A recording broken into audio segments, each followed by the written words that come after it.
So, having seen various sorting algorithms, namely bubble, selection, insertion, and so on, we saw that if you look at the worst case, bubble was taking theta of n square, selection was also taking theta of n square, insertion was taking theta of n square. Then we had something called quicksort. This was also taking theta of n square. As far as the best case is concerned, this one is theta of n square, this one is theta of n square, and insertion was theta of n, and quick was n log n. Then we looked at something called merge sort, that was taking theta of n log n for best as well as worst. So finally we looked at heap sort, that was taking theta of n log n for both. So in asymptotic sense, if we see, and these two are considered to be efficient. Only thing is, this one is out of place, or we need an external memory or additional array, and this one is in place, and all these algorithms are in place.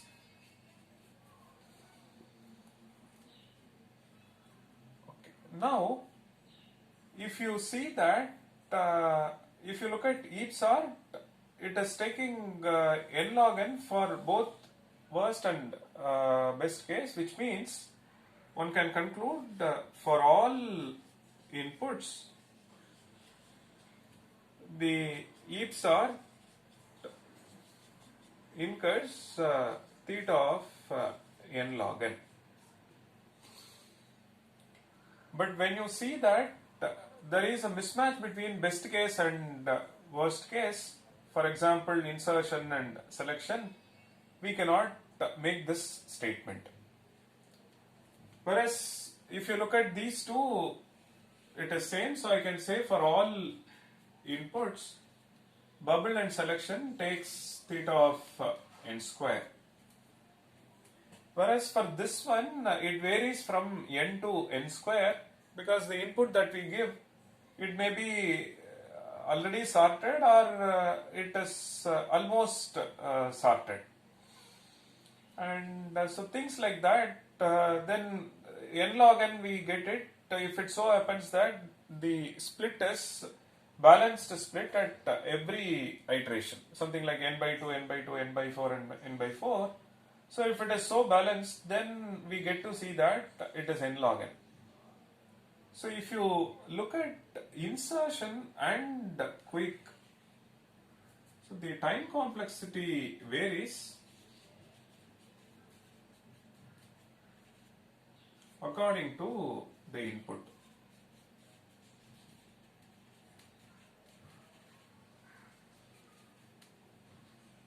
Other algorithms, for example, look at merge sort.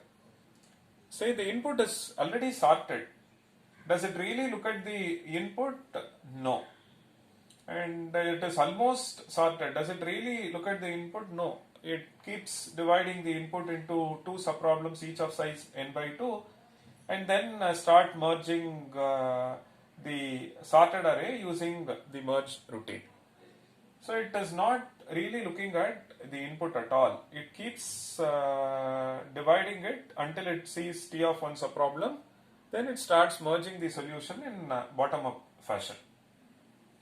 Similarly, if you look at bubble sort, it keeps comparing the adjacent elements and move the maximum element to the right.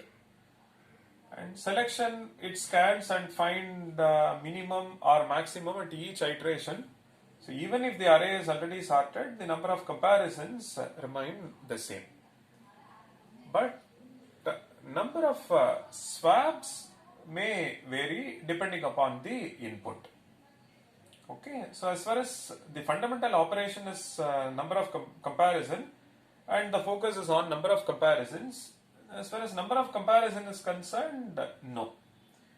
So only these two algorithms, they actually focus on the input, and according to the input, the time complexity varies. So it's important that when after studying so many algorithms, one has to spend time and understand insights. One has to spend time understand which of these algorithms focus on the input, and do the time complexity vary according to the input. Then ask fundamental questions. Suppose the input is already sorted, almost sorted, or sorted in reverse order. The first half is in increasing order and the second half is in decreasing order. Which algorithm does efficient, or which algorithm takes theta of n log n, and things like that, or which of these incur n log n effort if the array is such that the first half is in increasing order and the second half is in decreasing order. So questions like that one should take and analyze with respect to this. This way you understand the algorithm better. So this is on one side. So things like this I expect you to analyze, meaning input is sorted, input is reverse sorted, 9, 8 and so on, and it is almost sorted, very few elements are out of order, and the first half is in say as you move down it is in increasing order, again the second half of the array is in this order, decreasing order, non-increasing order. If this is the case, then which algorithm is efficient, or out of this which all algorithms incur theta of n log n effort. So things like that one has to spend time and experiment. So one can also look at the number of, just like we have number of comparisons, one can also look at the number of swaps as part of this. In the worst case, how many swaps we incur. In the best case, number of comparison is n square. What about the number of swaps? And similarly for all algorithms, so apart from comparison, we may do some other operation. And that operation, for example, with respect to bubble and selection, it is swap. It is true with others as well. So in general, I am saying along with comparison, look at some other operation. What would be the cost of that in the best case as well as in the worst case? So that's something one can analyze. Now, the next fundamental question is this. Now, can we improve this further? So, can we improve theta of n log n in worst case? Meaning, can sorting be done in little o of n log n in worst case? Can we look for an algorithm which will incur something smaller than this, something like n log n? So can sorting be done in say order of n log n? Okay, and this one n log n is what? Little o of n log n. Can we look for a different approach which will improve this complexity? That is the other direction. But interestingly, there is something called lower bound theory, which we shall see as part of an advanced course in algorithms, that says these are all, the fundamental operation is comparison, so it is called comparison based sorting. Any comparison based sorting incur omega of n log n. What does that mean? It says any comparison based sorting incur at least this much time in worst case. Here is an algorithm which is precisely taking this, so it is tight. Here is an algorithm which is precisely taking this, so it is tight. And the rest of them are not. So what it says is, you come up with any algorithm for sorting, be it merge or heap or any other algorithm, any comparison based sorting algorithm incurs at least constant times n log n in the worst case. So this is the best that one can look for. Better than this is not possible. That's precisely what this result says. So if you consider this into account, which means these two algorithms are efficient, not just that, they are also optimal sorting algorithms. What do you mean by optimal sorting algorithm? In the best case, in the worst case, they incur n log n effort, and that is what lower bound says, and their time complexity is also matching the lower bound.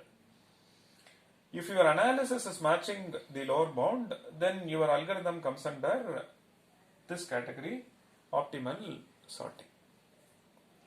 So this is the best that one can ask for. But there are a couple of variants which we shall analyze now.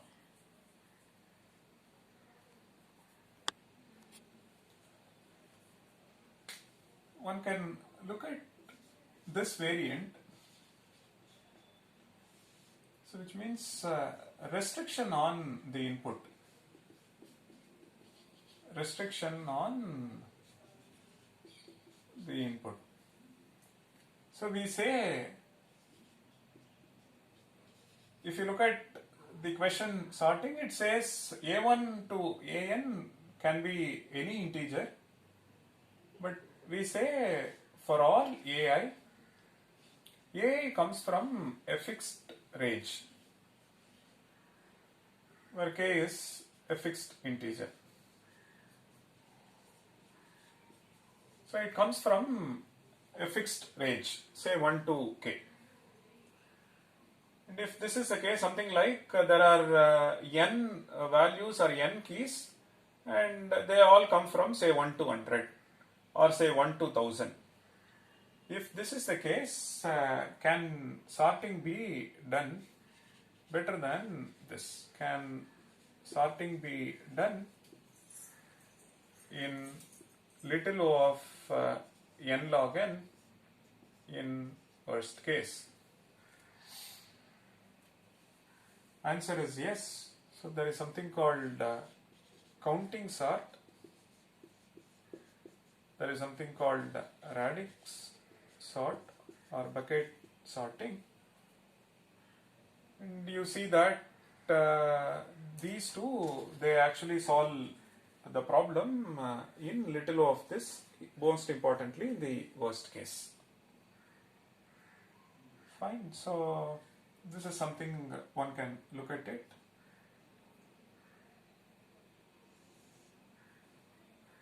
Then there is something called stable sorting.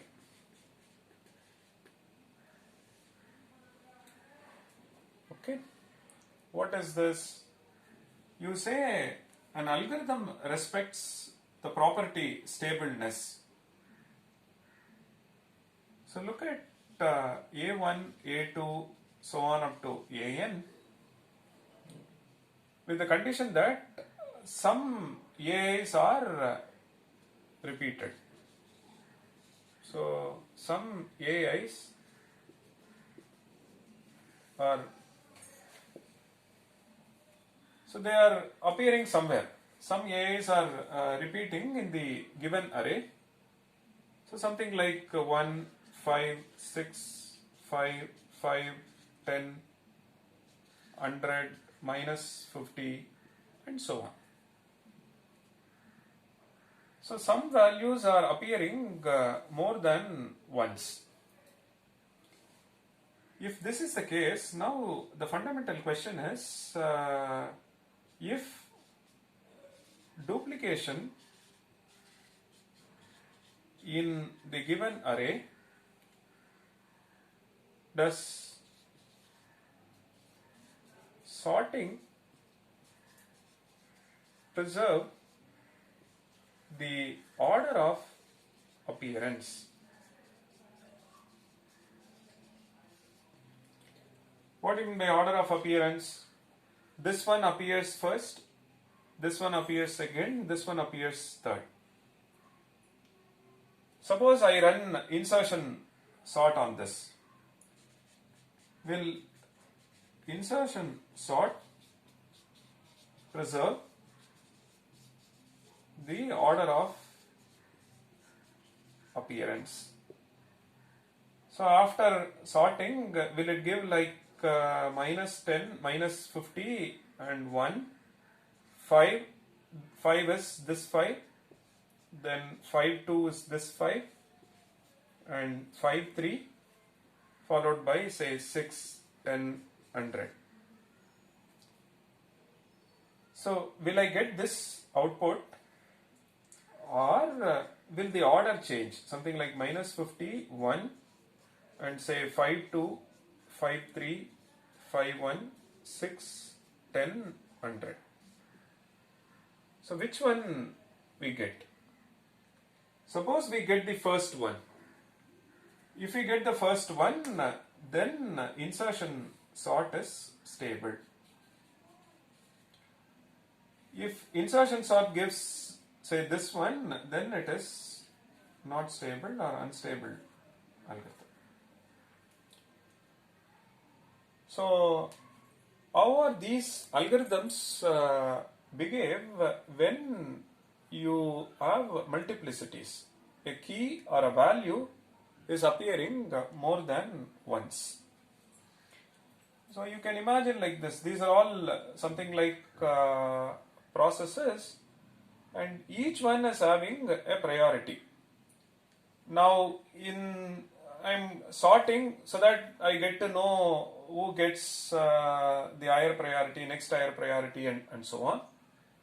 In the process, I should not change the order of appearance, meaning the time of arrival.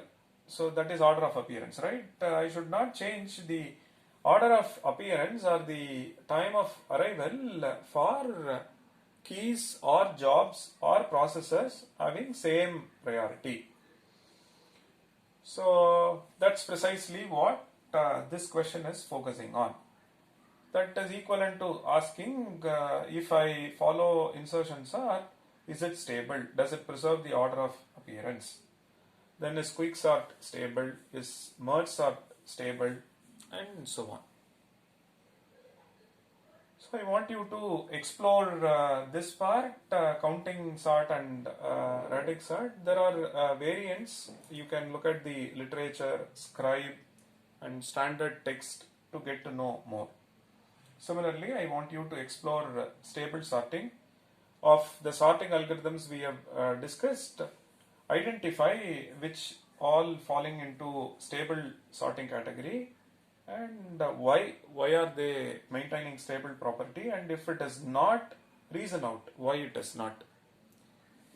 And the other thing is, if it is unstable, can we fine tune the logic so that it is behaving like a stable sorting algorithm?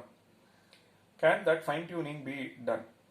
Or whatever fine tuning you do, the underlying logic brings out unstableness. So such reasoning is what I want you to bring out. So spend time and explore these two. So we have spent sufficient time in discussing sorting algorithms, and we also did a thorough analysis on all aspects. Best case, worst case, for an arbitrary input, what would be the behavior and so on. And it has got plenty of applications, and there are beautiful case studies where sorting algorithm acts as a fundamental subroutine. As part of assignments, we shall look at a couple of variants and applications, and subsequent modules we see how this something like merge sort or quick sort are used in solving well-known problems. That would be the focus as we start listening to more and more lectures in subsequent weeks.